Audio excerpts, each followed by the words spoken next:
Hey, what's going on, everyone? If you've been watching my videos, you'll understand how much I rely upon fish finder technology. I think it's something that you kind of have to figure out if you want to take your game to the next level and to be able to locate fish consistently. One of the challenges is to try and figure out how you're going to power up your fish finder when you're out on the open water. Most people will choose the sealed lead acid type of battery. But for a number of reasons, which I've listed on a previous video, it's not the best tool for the job. So on my most recent trip, I tested out a battery pack that was based on the lithium ion 18650 battery, and I think these batteries are amazing. I've been using these batteries on not only the fish finder, but for my newer headlamps as well, and they are the real deal. These batteries are not really mainstream popular yet, but they are gaining momentum, and I think they are the wave of the future. So to begin with, they look like a burlier version of a AA battery, but trust me, they are much stronger and longer lasting than their bigger physical dimensions would imply. For the housing, I chose a plastic housing that I found on Amazon. These plastic housings are meant to power up uber bright bicycle headlamps, ones that are like 1,000 lumens. And you got to be careful because most of them will output 8.4 volts. This particular one will output 12 volts, and that's the voltage that most fish finders will consume.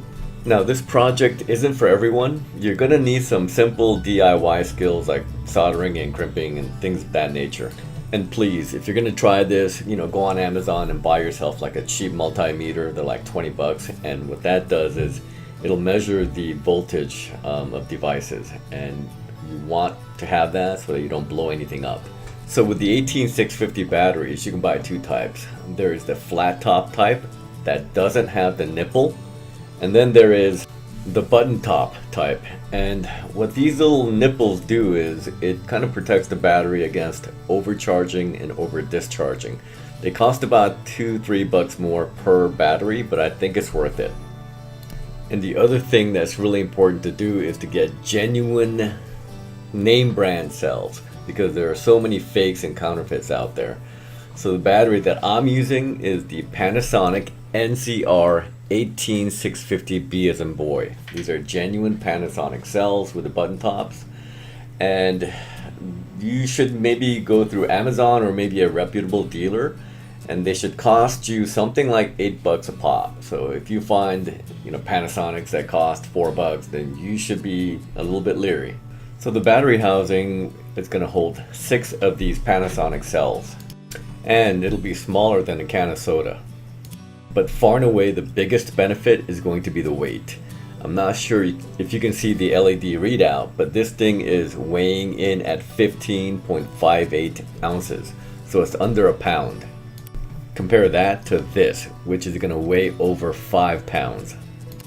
So when you add it up, the lithium ion battery packs are going to cost roughly 70 bucks. On top of that, you're probably going to have to spend another 40 bucks on a charger that will specifically handle 18650 batteries. So that's a lot of money, especially when you consider like the old school batteries are like 20 bucks a pop. But I decided to take the plunge because all my gadgets were going lithium ion anyways. And on top of that, the overall life of the lithium ion batteries are going to be much longer than the old school sealed lead acid batteries. So I think in the end, in the long run, you actually might end up saving money.